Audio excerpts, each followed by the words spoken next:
What's up, guys? Today we're going to be testing out a product that is not new. It's been around for years, but it's new to me, and it's most commonly seen on the Tron pinball machine, and that is EL wire. Of course, when I first saw it, I thought it was L wire, like it was Spanish or something of that nature.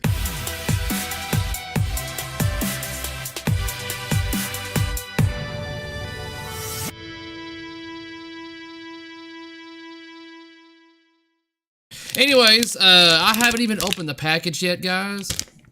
It's 15 feet, and the color is ice blue.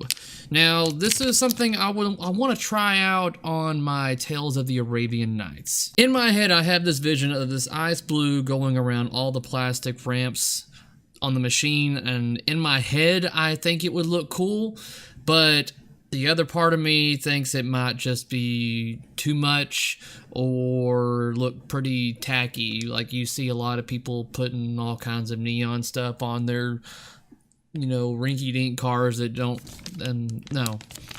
So, I want to try this out.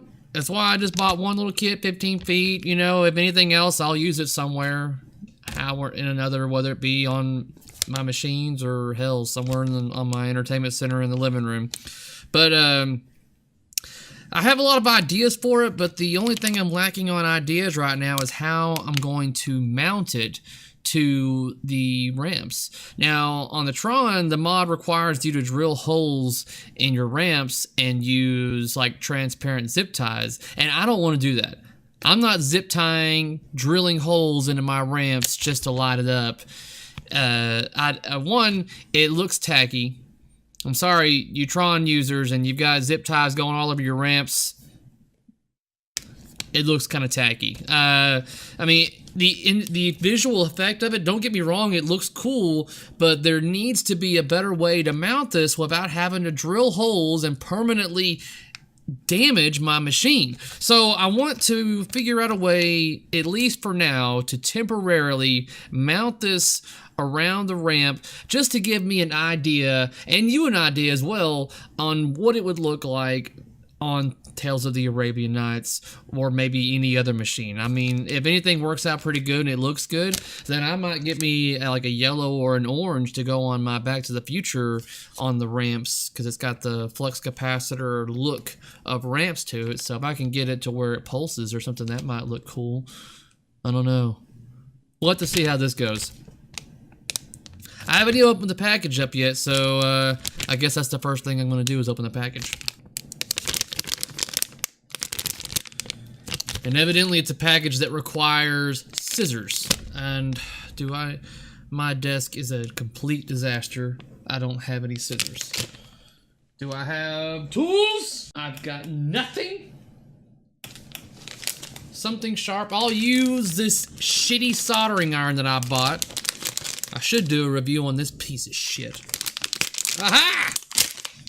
It's worth something, guys. If you want to stab a hole and make a cut in a bag, then this shitty soldering iron is perfect. Alright, package is open. Da-da-da. And here it is. That's it. That's 15 feet. It comes with what looks like to be a belt strap on the back. You can see that.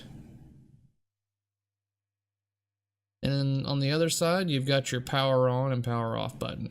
And it requires 2 AA batteries. AA. So, now, I guess I need to go get some AA batteries. Alright. AA's.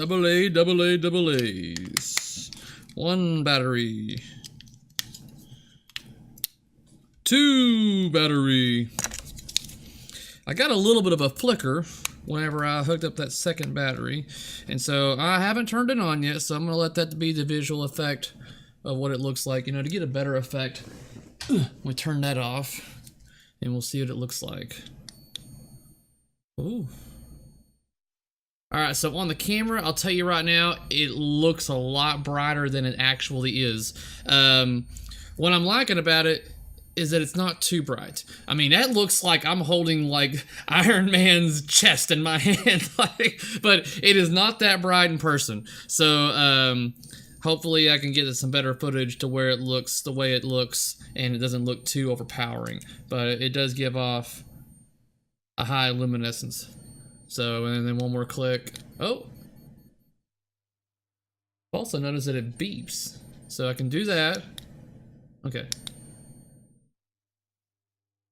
This thing gives off a high hum when you have it on. Don't know if you can hear it in the microphone. Might be able to get it just enough to where you can hear it. And then I take it away, you probably won't hear it as much. But it's there. I think it's only for those that have certain... Anyways, so one button click does that. Another button click, it does that. And then one more, it turns off. All right.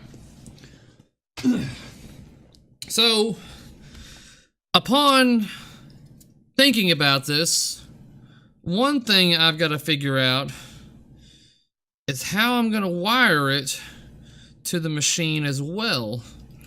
I need to figure out what this thing's putting out by itself by using my multimeter and seeing if I can just wire it directly into like the GI. We'll have to do some testing on that. I just don't like the idea of me having to like power this thing on. Alright, so let's get the glass off of Totan and start running this wire just around the ramps, and I'm gonna see if I can figure out what I can do to get it to at least temporarily stick to that ramp, just so I can get a good idea of what it would look like. And then I can start probably maybe even 3D printing up some holsters or clamps, some kind of very sleek design to have it to where it is clamped and held on tightly to the plastic ramps without me having to drill any permanent holes into the machine.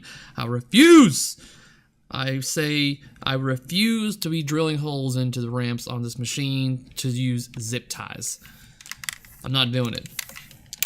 I mean, props to you guys that feel like that you can drill holes into your ramps on Tron to run zip ties, but nay says me. All right, let's do this.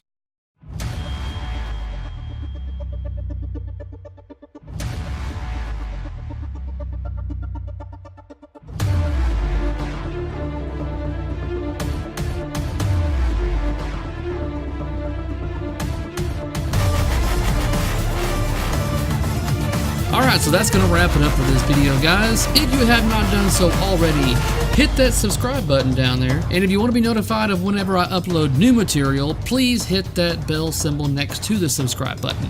Don't forget to leave me a comment and like this video. Until next time, peace out.